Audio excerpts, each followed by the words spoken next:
협력? 그들이 우리를 착취하는 걸 협력이라고 부르는 거야? 넌 삼성의 개가 되고 싶은 거 아니야? 형, 그건 너무 심한 말이에요. 난 그저 현실적으로 생각하는 것뿐이에요. 현실적. 내가 말하는 현실이 뭔데? 우리가 영원히 삼성의 노예로 사는 거? 여기 인도의 챈나이에서 동생과 형이 언쟁을 벌이고 있는데요. 대체 이들은 무엇 때문에 싸우는 걸까요? 오늘의 사연 시작하기 전 구독과 좋아요 꾹 부탁드려요. 영상 제작에 큰 힘이 된답니다. 안녕하세요. 저는 인도 타밀나두주 챈나이에서 사는 25살 아미트입니다. 제 인생은 2년 전 삼성전자 공장에 취직하면서 크게 바뀌었어요. 그 전까지는 평범한 대학생이었지만 이제는 세계적인 기업 삼성에서 일하는 자랑스러운 직원이 되었죠. 우리 가족은 평범한 중산층이에요. 아버지는 지역은행 직원이시고 어머니는 저희 형제가 좋은 직업을 가져야 한다며 어릴 때부터 공부의 중요성에 대해서 교육하셨어요. 형 비카스는 27살인데 저보다 2살 위예요. 우리 형제는 어릴 때부터 우애가 깊었는데 지금은 같은 회사에서 일하고 있다니 정말 신기하네요. 저와 비카스 형이 나란히 삼성전자에 입사하게 되자 마을 사람들 사이에서 우리 부모님의 평판이 하늘을 찌를 듯 높아졌어요. 아, 저 집은 자식 농사를 참 잘 지었네. 라는 말이 여기저기서 들려오곤 했죠. 어머니가 시장에 가실 때면 이웃 아주머니들이 달려와 비결을 물어보기도 했답니다. 그럴 때마다 어머니는 쑥스러워하시면서도 은근히 자랑스러워하시는 모습이었어요. 삼성전자에 지원하게 된 건 순전히 비카스 형의 권유 때문이었어요. 형은 저보다 6개월 먼저 입사했는데 회사 생활에 대해 정말 좋게 얘기하더라고요. 아미트, 이 회사는 정말 대단해. 기술력은 물론이고 직원 복지도 최고야. 넌 꼭 여기 지원해봐. 라고 말하곤 했죠. 이러니 다들 세계적인 기업 삼성전자에 입사하고 싶어 난리였습니다. 그런 삼성에 제가 입사하게 되다니 정말 꿈만 같았어요. 이런 행운이 저에게 올 줄이야. 입사 후 실제로 일해보니 삼성전자는 소문 그 이상이더라고요. 최첨단 기술을 다루는 것도 신선했지만 무엇보다 한국식 경영 방식이 인상적이었어요. 체계적이면서도 효율적인 시스템, 그리고 직원을 가족처럼 대하는 문화가 참 좋았습니다. 입사 첫날, 저는 긴장된 마음으로 공장에 들어섰어요. 그런데 놀랍게도 신입사원 교육부터 남달랐어요. 우리는 삼성인이라는 자부심을 심어주는 특별한 프로그램을 받았죠. 회사의 핵심 가치인 인재제일, 최고지향, 변화선도, 정도 경영, 상생 추구에 대해 배우면서 이게 바로 삼성의 DNA구나 싶었어요. 특히 인상 깊었던 건 몰입의 시간이라는 제도였어요. 매일 오전 10시부터 12시까지는 모든 회의와 보고를 금지하고 개인 업무에만 집중할 수 있게 해주더라고요. 이런 배려 덕분에 업무 효율이 크게 올라가는 걸 느꼈죠. 게다가 수평적인 의사소통 문화도 놀라웠어요. 직급에 상관없이 자유롭게 의견을 낼 수 있는 분위기가 정말 좋았습니다. 이런 게 삼성의 기업 문화구나 싶어 감탄했죠. 우리 공장에서는 주로 냉장고와 세탁기를 생산해요. 저는 품질관리부서에서 일하는데 매일 새로운 것을 배우고 있어요. 한국에서 온 관리자들은 우리에게 기술을 아낌없이 전수해 주더라고요. 덕분에 저희 인도 직원들의 실력도 날로 성장하고 있죠. 한 번은 제가 실수로 중요한 품질 검사를 놓친 적이 있어요. 정말 큰일 날 뻔했죠. 그때 김 부장님이 저를 불렀는데 꾸중은커녕 오히려 위로해 주시더라고요. 실수는 누구나 해요. 중요한 건 그걸 통해 배우는 거죠. 다음엔 더 잘할 수 있을 거예요. 그 말씀을 듣고 눈물이 날 뻔했어요. 그러면서 이 과정에서는 이 부분을 체크하고 이럴 때는 여기를 체크해보면 쉽게 불량품인지 아닌지 알 수 있다면서 꼼꼼하게 알려주셨어요. 그 후로 저는 더 열심히 일했고 결국 그해 우수 직원상도 받았답니다. 비카스 형은 생산라인에서 일해요. 형은 늘 우리가 만드는 제품이 전 세계로 수출된다고 생각하면 가슴이 벅차 라고 말하곤 합니다. 저도 그 말에 전적으로 동의해요. 우리가 만든 제품을 사용하는 전 세계 사람들을 생각하면 책임감과 자부심이 동시에 들거든요. 삼성전자에서 일하면서 한국 문화에 대해서도 많이 배웠어요. 회사에서 주최하는 한국 문화의 날 행사가 특히 기억에 남네요. 김밥 만들기, 한복 입어보기, K-pop 댄스 배우기 등 다양한 체험을 했는데 정말 재미있었어요. 제가 만든 김밥을 김 부장님이 맛보시고는 와, 아미트 씨, 한국 사람보다 더 예쁘고 맛있게 만드셨네요. 칭찬해 주셨을 때는 정말 뿌듯했답니다. 안 그래도 요즘 한류가 인도에도 정말 큰 인기라 주변 인도 친구들이 저를 엄청 부러워하죠. 너는 한국 문화도 배우고 한국 기업에서 일하면서 우리들보다 2배는 돈을 더 벌면서 선진 기술을 배운다고요. 맞아요. 급여도 정말 만족스러워요. 인도의 다른 회사들과 비교하면 확실히 2배 많게는 3배까지 차이 나거든요. 덕분에 가족에게도 도움을 줄 수 있게 되었죠. 얼마 전에는 형이랑 돈을 합쳐 부모님께 직원가로 삼성 에어컨을 싸게 살 수 있어서 선물해 드렸는데 정말 기뻐하시더라고요. 어머니는 눈물을 글썽이시며 비카스, 아미트, 너희가 이렇게 큰 선물을 할 줄은 몰랐구나 라고 말씀하셨어요. 그 순간 삼성전자에 입사한 게 정말 잘한 선택이었다고 다시 한번 느꼈죠. 그 후로 동네 사람들은 한낮에 제일 뜨거울 때면 저희 집에 놀러와서 한참 머물다 가는 현상이 생겼어요. 어머니도 은근슬쩍 동네 아주머니들에게 타사 에어컨과 삼성 에어컨의 성능 차이를 설명하면서 우쭐하시는 모습을 보면 귀엽기도 하시고 자식으로서 참 뿌듯하답니다. 그런데 최근 우리 공장의 이상한 분위기가 감돌기 시작했어요. 일부 직원들 사이에서 회사에 대한 불만의 목소리가 나오기 시작한 거죠. 처음에는 별일 아니라고 생각했는데 점점 심각해지는 것 같아요. 어제는 식당에서 점심을 먹다가 옆 테이블에서 누군가가 우리도 이제 권리를 찾아야 해라고 말하는 걸 들었어요. 비카스 형도 걱정스러운 표정을 지으며 이야기를 꺼내더라고요. 아미트, 이상한 소문이 돌고 있어. 뭔가 큰일이 일어날 것 같아. 형의 말대로 며칠 후 우리 공장에서 파업이 시작되었습니다. 노동자들은 월급 100% 인상, 노조 인정, 근로시간 단축 등을 요구하며 작업을 중단했어요. 저는 이 상황이 믿기지 않았어요. 삼성전자가 우리에게 얼마나 좋은 대우를 해주는지 알고 있었기 때문이죠. 하지만 비카스 형은 달랐어요. 아미트, 우리도 더 나은 대우를 받을 자격이 있어. 이번 기회에 우리의 목소리를 내야 해. 라고 말하더라고요. 노동자들의 요구와 회사의 입장이 팽팽하게 맞서는 상황이 계속되었습니다. 저는 이 상황이 빨리 해결되기를 바랐어요. 하지만 비카스 형은 점점 더 파업에 적극적으로 참여하기 시작했어요. 형제의 의견 차이가 벌어지기 시작한 거죠. 저는 회사의 입장을 이해하려 노력했지만 형은 노동자들의 권리를 강조했어요. 이런 상황 속에서 우리 공장의 분위기는 날로 험악해져 갔고 인도 전체의 경제에도 영향을 미치기 시작했습니다. 파업이 시작된 지 일주일이 지났어요. 처음에는 일부 직원들의 소규모 시위로 시작됐지만 이제는 공장 전체로 확산되어서 과반수 넘게 출근을 하지 않고 천막을 치고 그 아래에서 농성을 벌이고 있었어요. 비카스 형은 파업에 적극적으로 참여하고 있어요. 매일 아침 피켓을 들고 공장 앞에서 구호를 외치는 모습을 보면 가슴이 아파요. 아미트, 너도 와서 동참해. 우리의 권리를 위해 싸워야 해.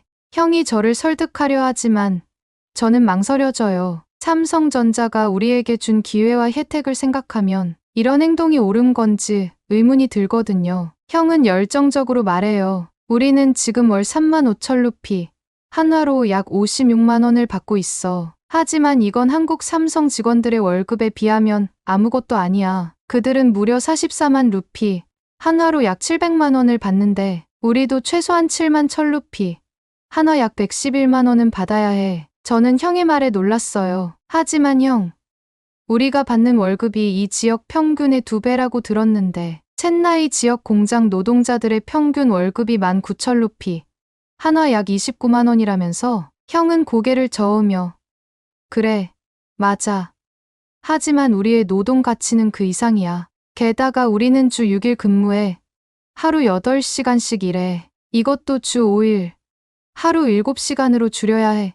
한국 본사 직원들처럼 더 적게 일하면서 더 많은 돈을 받아야 공정한 거야. 삼성도 우리 없으면 매우 곤란한 상황이야. 생각해봐. 이미 인도에 이렇게 큰 규모의 공장과 시설을 지어놨는데 쉽게 포기할 수 없다고. 형의 말을 들으니 혼란스러워요. 한편으로는 더 나은 대우를 받고 싶은 마음이 들지만 다른 한편으로는 이미 좋은 조건에서 일하고 있다는 생각도 들어요. 그리고 형이 계속해요. 우리가 만약 일하다 죽으면 어떻게 돼? 가족들은 어떻게 살아가지? 그래서 우리는 고용승계제도 요구하고 있어. 우리 자녀들의 미래도 보장받아야 해. 저는 깜짝 놀랐어요. 그게 말이 돼?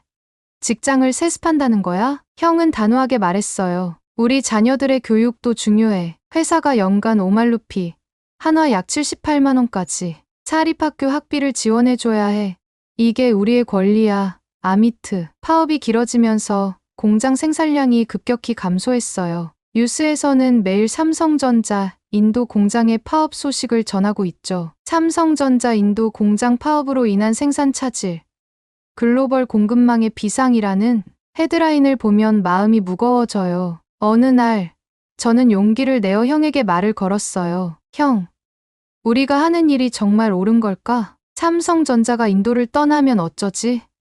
비카스 형은 잠시 생각에 잠기더니 대답했어요. 아미트, 때로는 변화를 위해 희생이 필요해. 우리가 지금 고통받더라도 미래 세대를 위해 이런 투쟁이 필요한 거야. 형의 말에 일리가 있다고 생각하면서도 저는 여전히 불안해요. 삼성전자가 인도에 들어오면서 우리 지역 경제가 얼마나 발전했는지 잘 알고 있거든요. 많은 사람들이 일자리를 얻었고 주변 상권도 활성화됐죠. 그런데 이번 파업으로 모든 게 위험에 빠질 수 있다는 생각이 들어요. 뉴스에서는 연일 우리나라의 경제 상황을 우려하는 보도가 나오고 있어요. 인도, 글로벌 제조기지로서의 위상 흔들려. 외국 기업들 투자 재검토. 이런 기사를 볼 때마다 마음이 무거워져요. 특히 나렌드라 모디 총리가 추진하던 메이크 인 인디아 정책에 빨간불이 켜졌다고 해요. 모디 총리는 인도가 중국을 대체할 제조업 중심지가 될 수 있다고 홍보하며 외국인 투자를 유치하려 했는데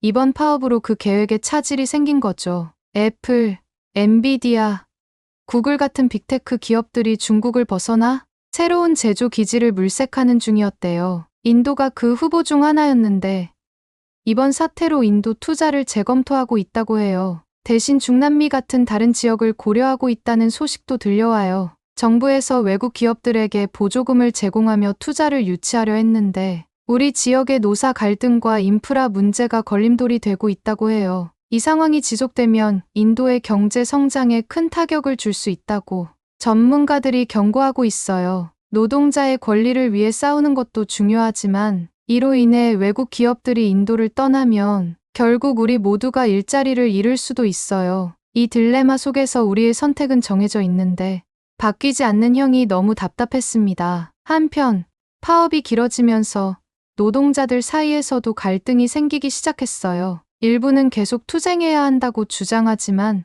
다른 이들은 이제 그만 일터로 돌아가고 싶어 해요. 저는 이 상황을 지켜보며 점점 더 혼란스러워져요. 어느 날 저녁, 비카스 형과 저는 격렬한 논쟁을 벌였어요. 형, 이제 그만하면 되지 않았어? 우리가 얼마나 많은 것을 잃고 있는지 모르겠어? 제가 말했죠. 형은 화를 내며 대답했어요. 너는 아직도 모르는구나. 우리가 싸우지 않으면 영원히 착취당할 거야. 우리의 논쟁은 결국 큰 싸움으로 번졌어요. 형제 간의 갈등이 이렇게까지 심해질 줄은 몰랐죠. 그날 밤, 저는 잠을 이루지 못했어요. 이 상황이 언제까지 계속될지, 그리고 우리 가족은 어떻게 될지 걱정되더라고요. 다음 날 아침, 공장 앞에서 시위 중이던 노동자들 사이에 갑자기 술렁거림이 일어났어요. 누군가가 중요한 발표를 한다는 소문이 돌더니 곧 한 남자가 앞으로 나섰죠. 그의 이름은 라비 쿠마르였어요. 그는 무언가 중요한 이야기를 하려는 듯했고 모든 사람들의 시선이 그에게 집중되었습니다. 라비 쿠마르가 단상에 올라서자 주변이 순식간에 조용해졌어요. 그의 표정이 심각해 보여서 저도 모르게 긴장됐죠. 라비는 떨리는 목소리로 말하기 시작했어요. 여러분, 제가 오늘 이 자리에 선 이유는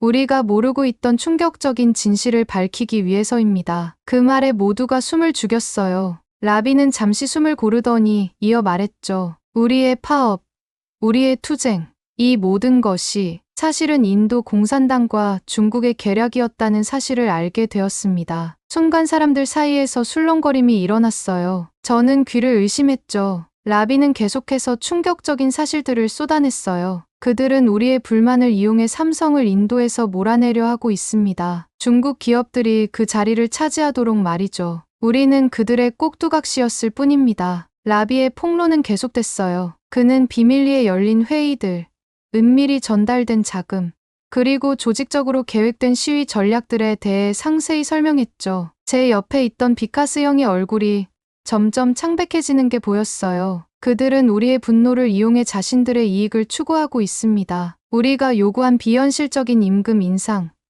근무 시간 단축, 심지어 고용 승계제까지 모두 삼성을 궁지로 몰아넣기 위한 전략이었습니다. 라비의 말이 끝나자 공장 앞은 순식간에 아수라장이 됐어요. 노동자들 사이에서 격렬한 논쟁이 벌어졌고 일부는 라비를 향해 고함을 지르기 시작했죠. 거짓말쟁이. 너는 회사 쪽 사람이지. 아니야. 라비 말이 맞아. 우리가 속았던 거야. 한 공장 직원이 소리쳤습니다. 잠깐만요. 중국이 왜 이 일에 개입한다는 거죠? 인도와 중국은 경쟁 관계 아닌가요? 이건 말이 안 되는데요. 라비는 깊은 숨을 내쉬고 대답했습니다. 그렇게 생각하는 게 당연합니다. 하지만 현실은 좀 더 복잡해요. 중국은 인도가 글로벌 제조업 허브로 성장하는 걸 원치 않습니다. 우리나라에 대한 외국 투자가 줄어들면 그만큼 중국에 유리해지는 거죠. 다른 노동자가 물었습니다. 그럼 인도 공산당은 왜 이런 짓을 하는 겁니까? 라비가 설명했습니다. 공산당은 현 정부의 친기업 정책을 비판하고 있어요. 이 파업으로 정부가 곤란해지면 다가오는 선거에서 그들에게 유리해집니다. 하지만 그게 우리와 무슨 상관이죠? 또 다른 목소리가 들렸습니다. 우리의 정당한 요구를 그들이 이용한 거예요. 라비가 대답했습니다. 우리가 요구한 비현실적인 임금 인상, 근무 시간 단축, 심지어 고용승 계제까지 이 모든 게 삼성을 압박하기 위한 전략이었던 겁니다. 노동자들 사이에서 술렁거림이 커졌습니다. 그럼 우리는 속은 거군요. 누군가가 작은 목소리로 말했습니다. 라비는 고개를 끄덕였습니다. 안타깝지만 그렇습니다. 우리는 더 큰 게임의 말이었을 뿐이에요. 라비의 말에 노동자들 사이에서 혼란스러운 목소리들이 들려왔습니다. 한 젊은 노동자가 앞으로 나서며 물었습니다. 그렇다면 우리의 모든 행동이 조종당한 겁니까? 우리의 고충은 진짜였는데 이건 너무하잖아요. 라비는 고개를 끄덕이며 대답했습니다. 당신 말이 맞습니다. 우리의 고충은 분명 진짜예요. 하지만 그들은 우리의 불만을 이용해 상황을 극단으로 몰아갔습니다. 그는 잠시 말을 멈추고 주머니에서 종이 한 장을 꺼냈습니다. 이건 제가 우연히 입수한 문서입니다. 여기에는 우리 파업의 단계별 계획이 적혀 있어요. 심지어 정부와 삼성의 예상 반응까지 모두 계산되어 있습니다. 노동자들은 충격에 빠진 듯 서로를 바라보았습니다. 비카스 형이 떨리는 목소리로 물었습니다. 그렇다면 우리가 여기서 고생하는 동안 누군가는 이걸 보며 웃고 있었다는 겁니까? 라비는 무거운 표정으로 대답했습니다. 안타깝지만 그렇습니다. 더 충격적인 건 이 문서에 따르면 다음 단계로 폭력 시위를 계획하고 있다는 겁니다. 그들은 경찰과 노동자들의 충돌을 유도하려 하고 있어요. 이 말에 노동자들 사이에서 분노의 목소리가 터져 나왔습니다. 우리를 폭도로 만들 작정이군요. 이건 정말 용서할 수 없는 일이에요. 라비는 손을 들어 노동자들을 진정시키려 했습니다. 여러분, 이제 우리가 할 일은 명확합니다. 우리는 이 음모를 폭로하고 진정한 우리의 목소리를 내야 합니다. 더 이상 누군가의 장기말이 되어선 안 됩니다. 그때 비카스 형이 갑자기 앞으로 나섰습니다. 그의 얼굴에는 분노와 의심이 가득했습니다. 잠깐, 라비, 내 말을 어떻게 믿을 수 있지? 내가 가진 그 증거라는 것도 조작된 거 아닌가? 너 삼성에서 보낸 스파이 아냐? 비카스 형의 말에 노동자들 사이에서 다시 술렁거림이 일어났습니다. 맞아. 어떻게 그런 비밀 정보를 알아냈는지 의심스러워. 우리의 투쟁을 무력화하려는 술책인지도 몰라. 라비는 당황한 기색이 역력했지만 침착하게 대응하려 노력했습니다. 여러분, 제 말을 믿지 않으신다면 직접 확인해 보십시오. 우리 모두가 진실을 알아야 합니다. 하지만 비카스 형은 계속해서 라비를 몰아세웠습니다. 확실한 증거가 나올 때까지 우리는 내 말을 믿을 수 없어. 우리의 정당한 투쟁을 방해하려는 거 아니야? 점점 더 격앙되어 갔습니다. 노동자들은 라비의 말을 믿는 쪽과 비카스 형을 지지하는 쪽으로 나뉘어 갔고 서로를 향해 고함을 지르기 시작했습니다. 저는 혼란스러웠어요. 그동안 의심스러웠던 점들이 하나둘씩 연결되기 시작했죠. 왜 우리의 요구사항이 그렇게 과도했는지, 왜 협상이 계속 결렬됐는지 모든 게 이해가 되기 시작했어요. 비카스 형을 바라봤어요. 형의 표정은 충격과 분노, 그리고 혼란이 뒤섞여 있었죠. 형은 주먹을 꽉 쥐고 있었어요. 저는 형과 대화하려 했지만 형은 저를 밀치고 군중 속으로 사라져버렸어요. 형을 따라가려 해도 이미 엉킨 사람들 사이에서 형을 찾을 수 없었죠. 공장 앞은 완전히 혼란에 빠졌어요. 일부 노동자들은 즉시 파업을 중단하고 일터로 돌아가야 한다고 주장했고, 다른 이들은 여전히 의심의 눈초리로 라비를 바라보며 그의 말을 믿지 않았죠. 저는 그 자리에 멍하니 서 있었어요. 머릿속이 복잡했죠. 그동안 인도의 노동자들은 그들의 욕심을 채우고자 로봇처럼 조종당해 왔던 거예요. 모든 게 거짓이었다니 믿기지 않았어요. 그때 누군가가 제 어깨를 툭 쳤어요. 고개를 돌려보니 김 부장님이었어요. 아미트 씨, 괜찮나요? 김 부장님의 목소리에는 걱정이 가득했어요. 저는 고개를 끄덕였지만 사실 아무것도 괜찮지 않았어요. 김 부장님은 조용히 말씀하셨죠. 이봐요, 아미트. 이제 우리가 해야 할 일이 있어요. 진실을 밝히고 회사와 노동자들 사이의 신뢰를 회복해야 해요. 당신이 필요해요. 김 부장님의 말씀에 저는 정신을 차렸어요. 그래요. 이제 우리가 해야 할 일이 있었죠. 진실을 밝히고 잃어버린 신뢰를 회복하는 것. 그게 우리의 몫이었어요. 하지만 그 전에 비카스 형을 찾아야 했어요. 형이 어떤 생각을 하고 있을지, 어떤 마음일지 걱정되더라고요. 형을 설득해서 함께 이 문제를 해결해 나가야 한다고 생각했죠. 공장을 빠져나와 거리로 나섰을 때 이미 뉴스밴들이 몰려들기 시작하고 있었어요. 곧 이 소식이 전국에 퍼질 거라는 생각에 가슴이 뛰었죠. 인도 전체가 발칵 뒤집힐 게 분명했어요. 라비 쿠마르의 폭로 이후 인도 전역이 뒤흔들렸어요. 뉴스 속보가 전국을 강타했고 모든 채널에서 이 사건을 다뤘죠. 충격. 삼성 파업의 배후에 중국과 인도 공산당이, 이런 자극적인 헤드라인이 연일 보도됐어요. 저는 TV를 보며 가슴이 철렁 내려앉았어요. 우리 공장, 우리 동네가 전국 뉴스의 중심에 서 있었죠. 기자들이 우리 집 주변을 서성이는 모습도 보였어요. 아버지는 문을 걸어 잠그고 커튼을 내리셨죠. 아미트, 비카스, 당분간밖에 나가지 마라. 아버지의 목소리에는 걱정이 가득했어요. 비카스 형은 며칠째 말없이 방에만 틀어박혀 있었어요. 가끔 한숨 쉬는 소리만 들릴 뿐이었죠. 어느 날 저는 용기를 내어 형의 방문을 노크했어요. 형, 괜찮아요? 아미트, 난 정말 몰랐어. 내가 그들의 도구였다니. 형의 목소리가 떨렸어요. 형의 모습에 가슴이 아팠어요. 항상 강하고 자신감 넘치던 형이 이렇게 무너진 모습을 보니 말이에요. 밖에서는 시위가 계속되고 있었어요. 이번엔 파업을 주도했던 사람들을 비난하는 시위였죠. 매국노,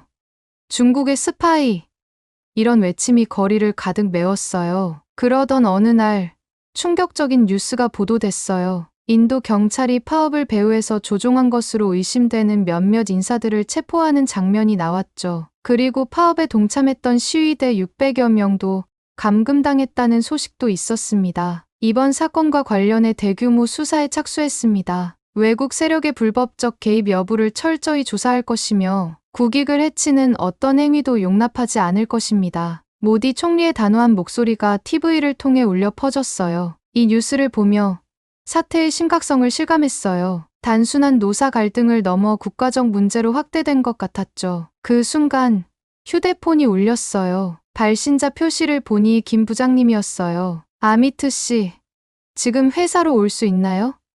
중요한 이야기가 있습니다. 떨리는 마음으로 회사에 도착했어요. 김 부장님은 심각한 표정으로 저를 맞이하셨죠. 아미트 씨, 상황이 심각합니다. 회사 측에서 인도 공장 철수를 고려하고 있어요. 그 말을 듣는 순간 제 다리에 힘이 풀렸어요. 삼성이 떠난다고요? 그건 우리 마을의 종말을 의미했어요. 하지만 아직 완벽히 결정한 것은 아닙니다. 김 부장님이 계속 말씀하셨어요. 내일 한국에서 인도의 삼성전자 공장에 대한 공식 발표를 한다고 하니 희망을 가지고 지켜봅시다. 그날 밤, 우리 형제는 오랜만에 진지한 대화를 나눴어요. 우리가 어떻게 이 상황을 해결할 수 있을지, 어떻게 하면 회사와 노동자들 사이의 신뢰를 회복할 수 있을지에 대해 이야기했죠. 이재용 회장의 인도 삼성전자 공장의 공식 입장 소식이 전해졌어요. 비카스 형과 저는 긴장된 마음으로 뉴스를 지켜봤어요. 여러분, 이번 사태에 대해 깊이 유감을 표합니다. 우리는 여러분의 목소리에 귀 기울였고 개선 방안을 마련했습니다. 회장님은 구체적인 계획을 발표하셨어요. 특별 인센티브를 지급하고 통근버스 108대에 에어컨을 설치하기로 했다고 해요. 또한 근로 조건 개선에 대해서도 언급하셨죠. 우리는 직원 여러분의 안전과 건강을 최우선으로 여기며 작업 환경 개선에도 최선을 다하겠습니다. 하지만 이를 위해서는 여러분의 협조가 필요합니다. 생산성 향상과 품질 개선에 모두가 힘써주시길 바랍니다. 그리고 가장 중요한 말씀을 하셨어요. 삼성은 인도 정부와 회사가 사업을 운영하는 여러 주와 협력을 계속할 것으로 발표합니다. 연설이 끝나고 회장님은 경영진과 함께 퇴장하셨어요. 그의 말씀은 우리에게 큰 안도감과 긍정적인 영향을 미쳤죠. 형, 이건 큰 진전이에요. 완벽하진 않지만 회사가 우리의 목소리를 들었고 인도를 떠나지 않겠다고 약속했어요. 제가 흥분에 차서 말하자 비카스 형은 분노에 찬 눈으로 말했어요. 아미트, 넌 정신이 있는 거야? 이건 우리가 요구한 것의 절반도 안 돼. 그들은 우리를 개, 돼지 취급하고 있어. 저는 진정시키려 노력했어요. 형, 이해해요. 하지만 이건 시작일 뿐이에요. 우리가 협력하면 형이 제 말을 자르며 소리쳤어요. 협력. 그들이 우리를 착취하는 걸 협력이라고 부르는 거야? 넌 삼성의 개가 되고 싶은 거 아니야? 그 말에 저도 화가 났어요. 형, 그건 너무 심한 말이에요. 난 그저 현실적으로 생각하는 것뿐이에요. 현실적. 내가 말하는 현실이 뭔데? 우리가 영원히 삼성의 노예로 사는 거야? 우리의 논쟁은 밤새 계속됐어요. 형은 계속해서 투쟁을 주장했고, 저는 대화와 타협의 필요성을 강조했죠. 아미트, 넌 어떻게 그렇게 순진할 수 있어? 형이 한숨을 쉬며 말했어요. 그들은 우리를 결코 동등하게 대하지 않을 거야. 하지만 형, 우리가 계속 싸우기만 하면 모두가 패배자가 돼요. 파업을 이어나가면 회사도 결국 떠나갈 수 있고, 우리도 일자리를 잃을 수 있어요. 비카스 형은 고개를 절레절레 흔들었어요. 넌 아직 세상을 모르는구나. 이런 식으로는 절대 우리의 권리를 지킬 수 없어. 밤이 깊어갈수록 우리의 의견 차이는 더욱 선명해졌어요. 형제 간의 갈등이 이렇게까지 깊어질 줄은 몰랐죠. 형, 제발 한 번만 더 생각해봐요. 우리가 함께 노력하면 됐어. 아미트, 넌 내 길을 가. 난 내 신념을 지킬 거야. 비카스 형은 문을 쾅 닫고 방을 나가버렸어요. 저는 그 자리에 멍하니 서 있었죠. 우리 형제가 어떻게 이렇게 다른 길을 걷게 된 걸까요? 앞으로 어떻게 해야 할지 정말 막막했습니다. 라비 쿠마르의 충격적인 폭로 이후에도 파업은 계속되고 있어요. 많은 노동자들이 혼란스러워하고 있지만 강경파들은 여전히 투쟁을 이어가고 있죠. 비카스 형은 여전히 파업을 지지하고 있어요. 아미트, 우리가 여기까지 왔어. 물러설 순 없어. 하지만 저는 이제 확신해요. 이대로 가다간 우리 모두가 패배자가 될 뿐이라는 거려. 형, 이제 그만해야 해요. 우리가 일자리를 완전히 잃을 수도 있다고요. 회사 측에서 제시한 양보안은 우리의 요구에 한참 미치지 못해요. 하지만 지금은 그걸 받아들여야 할 때예요. 삼성이 로봇 기술에 투자하고 있다는 소식을 들으면 우리의 미래가 얼마나 불안정한지 실감하게 돼요.